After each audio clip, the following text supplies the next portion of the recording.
Hello! It's your good friend Montrose Monkington III here, and I'm here with Sean and Kateri in their place. I'm really getting around this year, actually, going to all kinds of different abodes and whatnot.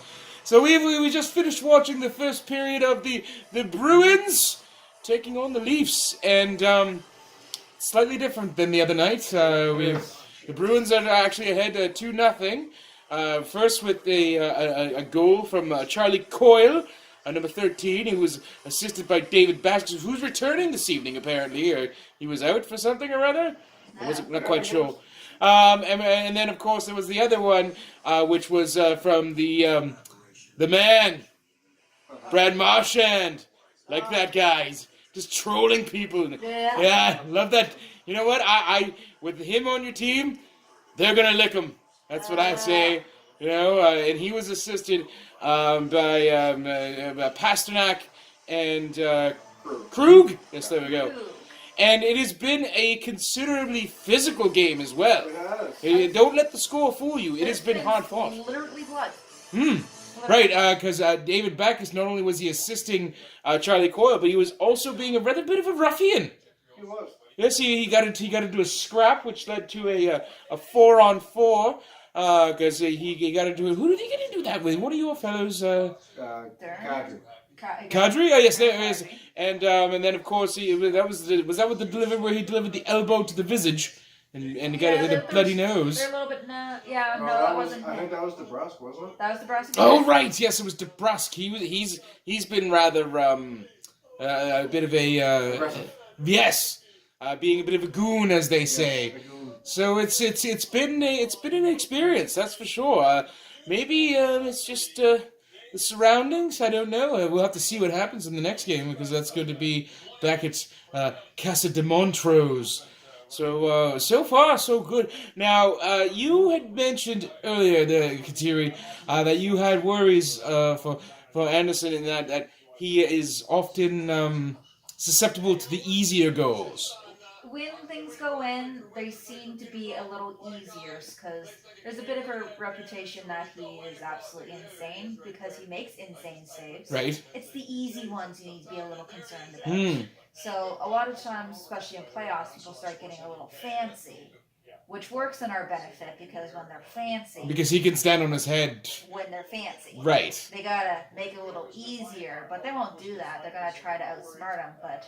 Well, smart. I feel that this one here was on this score is just a law of averages type thing, because there was a lot of shots on goal in that, and the Bruins are really peppering him. So our defense is not. I don't even think we hit double digits on shots. Well, there is that, but I also feel that the Bruins felt that they had something to prove after what happened the other night. They were embarrassed last night. Well, yes, it was. They were. I'm not going to mince words. Nor are you. Apparently, they were rather embarrassed. They were 4-1. Opening round, and it was almost like they didn't show up. They did lead the third period in that game with the shots, but it was obviously too little too late at that point. Yes. So, and one thing that didn't happen, and I was actually kind of surprised, because normally the Bruins have a reputation of, if we're losing, well, they're going to earn this victory, usually in blood or something. But that did not happen. It did not get overtly physical. However, that is not the case this evening. No. This thing started, and it was aggressive right from the beginning. Yeah. I don't think the Leafs are ready for it. We had a suplex. That was great. That not Baggers? That the chap. DeBrusque? Yes. Why can't I remember his name? They do have odd names. I'm not going to say. Well, they do sound like, again, the villain team of a hockey movie. Right. So if this were the Mighty Ducks, they would be the Hawks. Yes. Or Iceland. Well, depending on which version of the Mighty Ducks, which one you're watching. I was going with the original. Obviously, Sean was hitting up for the sequels. So yes. So far, so we've had some wrestling and some hockey. And lots of hard hitting. I'm really looking forward. I hope this keeps up, because you know what, win or lose, this is shaping out to be a rather exciting game. So let's. Fairness, like to something that you said earlier, I think the only team that has a reason to be embarrassed right now is Tampa Bay.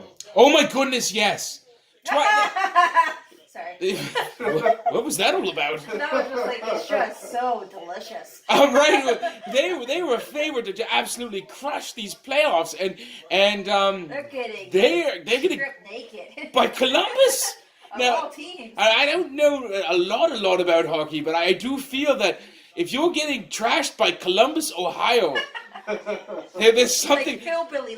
But it's also kind of weird that a team from a state that doesn't get snow or ice was heavily favored to win the playoffs, right? They did They, break I some think records this year. They had 62 wins. 60. No, I get that. 62, 63. But did you, I mean, And to see them like fall apart in the playoffs so far. Embarrassingly. it's unfortunate yet And delightful then all at the same time. Their star was headhunting by the end of the third period. Oh, I saw that. That was dirty. Just being a brat. Unfortunate. Just like, whoop, embarrassing. So yeah. Anyway, I find it hilarious.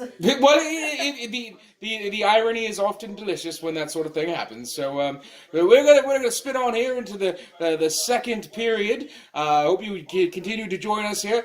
And for Kateri and Sean, we will get back to you after this. Thank you. More later.